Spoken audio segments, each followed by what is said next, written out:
C'était où ça? C'était au karting de Chiraga? De Chiraga, oui, effectivement. Vous en gardez un bon souvenir?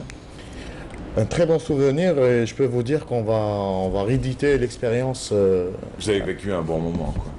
Franchement, un moment très très agréable à revivre, à revivre. Comment va faire Bourg-Chabia? Wallah, alhamdoulilah, monsieur Rabia Mahrez, on prend de l'âge, c'est normal. Oh, t'es lâche. Bien sûr. J'adore. On prend de l'âge. Pas du tout, alors chaud. On va parler de karting. Avec le karting, on prend jamais d'âge parce qu'avec vous, alors, on avait commencé par Chiraga il y a quelques années. On se voit assez souvent pour toutes les opérations que vous organisez. Alors, les fameuses courses d'endurance, les fameuses courses pour les jeunes avec l'école de formation qui a ouvert. Vous avez même invité Jean Todt. Oui, Jean Todt, qui a été l'invité de toute l'Algérie. Rappelez juste qui est Jean Todt. Jean Todt, c'est le président de la Fédération internationale d'automobile et c'était l'ex-manager de la team Ferrari Scuderia avec Schumacher. À l'époque, Schumacher. Schumacher, avec qui il a toujours ce contact. Ouais. Il est vivant, Schumacher? D'après M. Jean Todt, oui, il se porte... Il s'est réveillé? Il se porte mieux. Oui, d'après M. Jean Todt, oui. Ça va mieux. Tant mieux pour Schumacher. Et dire qu'il a fait les plus grandes courses du monde, il s'est jamais blessé, il a fait un petit tour de piste de ski et ça a mal fini. Pour dire, Ouais, hein, comme quoi le danger est partout. Avec vous, faites Bourg-Chabia. Alors on a vu cette opération avec les enfants trisomiques, une belle opération. Vous êtes associé avec plusieurs associations, vous les avez réunis, vous leur avez offert du bonheur avant tout. Et puis là aujourd'hui, vous êtes de retour, car votre karting se déplace. À défaut d'avoir du public qui peut venir des quatre coins du pays, vous pensez à ce même public, à ces mêmes enfants, à ces jeunes adultes, à ces adultes tout court qui rêveraient de faire du karting, une discipline qui n'a pas été hyper développée dans notre pays, vu la conjoncture, les conjonctures que nous avons vécues entre les années 80 et 90. Alors aujourd'hui, vous êtes à Constantine, avec la wilaya de Constantine. Avec la wilaya de Constantine, je voudrais vous remercier pour l'invitation, remercier toute votre équipe qui est tout près de nous et des événements qu'on organise au niveau du karting. Et ça, je vous remercierai jamais assez.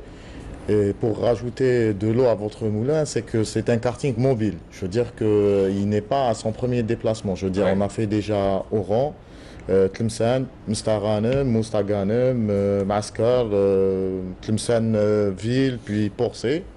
Donc c'est tout à fait normal maintenant qu'on est sur l'Est. Ouais. On est actuellement, on sera opérationnel à partir du lundi à la place du Zénith, donc sous l'égide de M. Le Wali de Constantine. Alors lundi, juste pour dire, on sera le 25.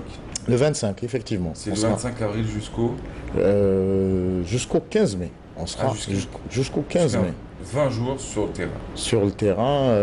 Et là, l'équipe, déjà, il y a une équipe qui est partie hier soir. Et il y a une autre qui démarre, qui a démarré ce matin. Donc voilà, on sera opérationnel pour donner... je voudrais rajouter aussi autre chose, M. Arabia, c'est que ce karting mobile, il est aux normes internationales. Quand je dis aux normes internationales, c'est par rapport à ces équipements qui sont utilisés.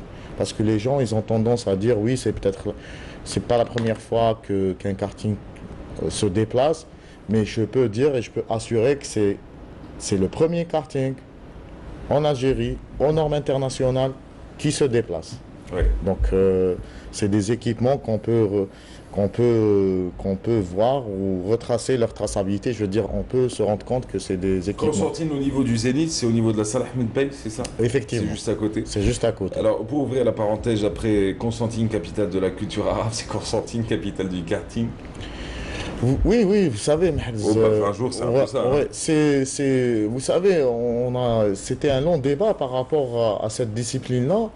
Soit maintenant donner de bonnes bases à des enfants, je veux dire, en leur donnant le meilleur qui puisse exister. Sinon, donner une base où les gens n'allaient pas retenir grand-chose.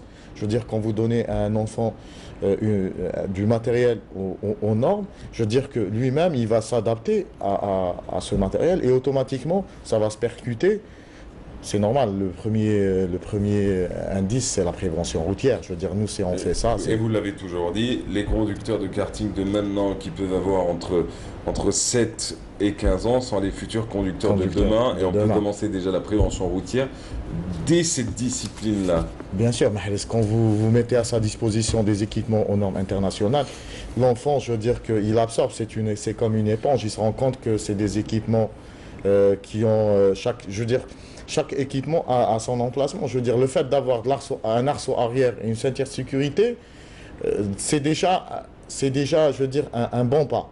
Ouais. De là, il va se rendre compte qu'après, pour qu'il soit dans de bonnes conditions et pour qu'il soit en sécurité, lui et autrui, il doit avoir des équipements. C'est pas comme, je veux dire, que les gens ne se rendent pas compte ce qui se passe sur nos routes. Là, on les voit chaque jour.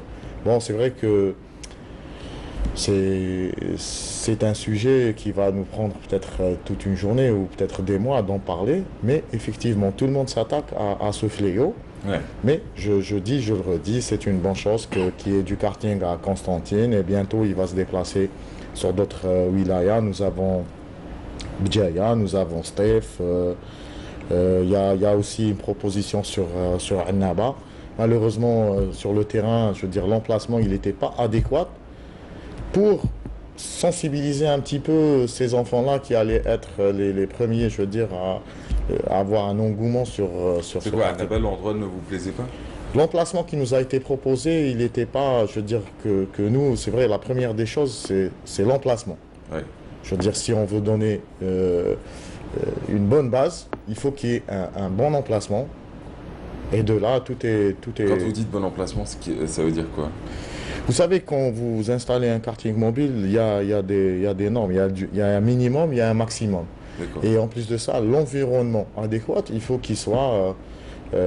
qui réponde un petit peu, je veux dire, sur l'aspect sécuritaire surtout. Quand on dit non, il faut qu'il y ait le minimum d'aspect sécuritaire qui est, je veux dire, qu'il n'y ait pas de gravats. Qu'il ne soit pas dans une région enclavée, qu'il ne soit pas dans une région complètement reculée.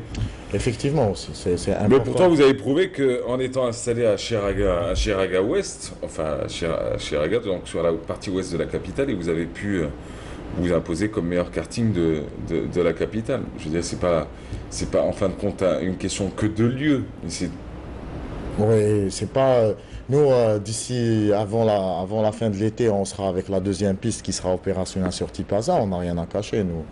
Et s'implique aussi ils ont lancé des appels d'offres sur Sidi Abdallah et Bouinen. Ouais. Et on a été sélectionné. C'est vrai qu'il y aura bientôt d'autres pistes que sur Sidi Abdallah et Bouinen. Et ça, ouais. C'est bien. Moi, je trouve que c'est extraordinaire, l'évolution de cette discipline. Il y a des gens qui œuvrent aussi. On s'excuse si on ne peut pas citer tout le monde parce que chacun apporte son édifice, mais on ne peut pas les répertorier à chaque passage de télé, de dire voilà, merci monsieur, merci madame, merci mademoiselle. Je veux dire, chacun... En tout cas, vous voulez dire qu'aujourd'hui, tout le monde se déploie et qu'il y a beaucoup de projets dans ce sens-là et que le karting peut être un excellent moyen de prévenir et de faire dans la prévention, dans l'éducation routière, dans la prévention routière, et qu'il y a beaucoup de projets qui sont en train de naître un peu partout. Constantine, c'est jusqu'au 15 mai prochain. C'est jusqu'au 15 mai. Jusqu'au 15 mai. Après Constantine, il va redescendre sur Bdjaya. De Bdjaya, il va remonter sur Sétif. Et si on nous trouve un lieu adéquat par rapport à Annaba, on sera sur Annaba après. Après. Bien, merci à vous. C'est moi qui vous remercie, monsieur Alamir. Franchement, de tout cœur. À très bientôt, Inch'Allah. Et j'espère que votre projet aboutira. Inch'Allah. Grâce à vous. Et grâce à vos passages. Vous raconterez son projet, mesdames et messieurs. C'est un projet pas non plus hyper ambitieux, mais un projet qui fera sourire plus d'un. On en parlera si vous permettez. Inch'Allah. Merci d'avoir été avec nous en tout cas. Je vous remercie. Longue vie à vous, à toute votre équipe. Vous saluerez Hamid Megari et toute la team et bien sûr vos enfants. Allez, quant à nous, mesdames et messieurs, c'est ça un peu les invités que tu vois passer des années durant. Tu finis par devenir ami, ensuite ça devient pratiquement de la famille. Allez, quant à nous, on va à Sétif avec Saïd Amayouf pour parler du tapis, le tapis de Gergour dans la wilaya de Sétif. On se retrouve juste après.